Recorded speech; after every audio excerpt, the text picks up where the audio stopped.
Okay, in this video you're going to see me complete a chance collage. Now first I have to apologize. This video is kind of at a weird angle and it's a little bit hard to see everything I'm doing at all times, but I promise it's not that hard and I'll walk you through the entire thing. Before you even start this assignment, you'll need to gather your supplies. The only required material for this project is a glue stick or tape. If you picked up a supply packet from me before we left for online learning, you have a glue stick. Once you have your glue stick, it's time to collect some paper materials to make your collage with. So if you have construction paper at home, that's great, but you don't need it. This project, it can look wacky, it can look crazy, you can mix patterns. So why not try to find some cool newspaper print, old magazines, cardboard, scraps from old projects, old drawing projects. Anything you can find around your house that is okay to cut up. You'll see here I'm cutting apart a paper bag. I thought this brown paper would be great for this project, and it kind of reminded me of Jean Arp's artwork. Okay, here we go with step number 1. I'm starting by tearing out squares from my brown piece of paper. I really like the torn edge look, but if you want, you could use scissors to make really clean lines. Just don't worry about it too much. It doesn't have to be perfect. Now I'm going to go looking for other colors and other patterns to include. I'm using an old magazine that I found in my recycling. Here's where you could include newspaper, wrapping paper, pattern drawings from past projects that you don't want anymore. You can go kind of crazy and creative here.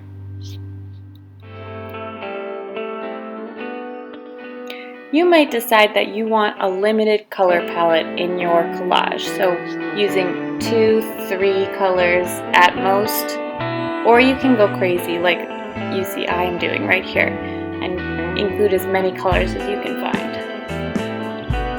This is where I remembered that I had leftover scraps from our Tar Beach project, and so I'm going to include those in my collage too. Here's step 2.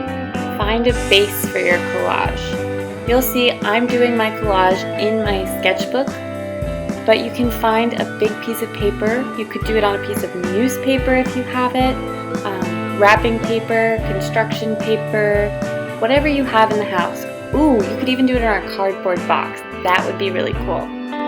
Either flatten the box and cut out a square with an adult's help, or you could keep it 3D. Alright, here's the fun part. Step 3, scatter the shapes. Here you see me scattering the shapes onto my base. Now, I'm really sorry you can't see the whole thing. I think it would have been a lot better if you could. You'll see once in a while I'll redo things because the shapes will end up right on top of each other.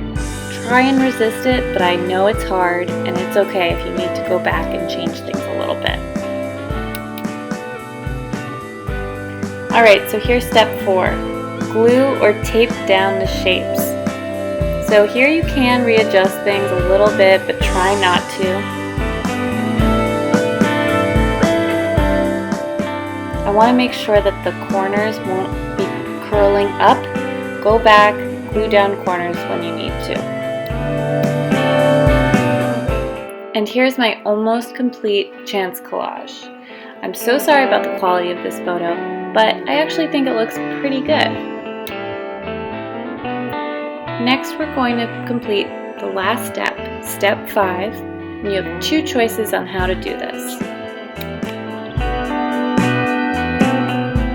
Option 1 is to do a separate drawing of your collage. So this is an observational drawing of the work that you just did. You can use colored pencil, marker, just a plain pencil, pen, whatever you have at hand.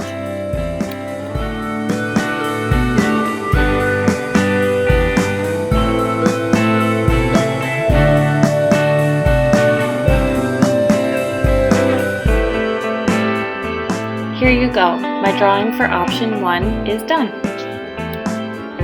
And if you don't want to do an observational drawing, here's option 2. You can connect the shapes in your collage by drawing right on it with any material of your choice.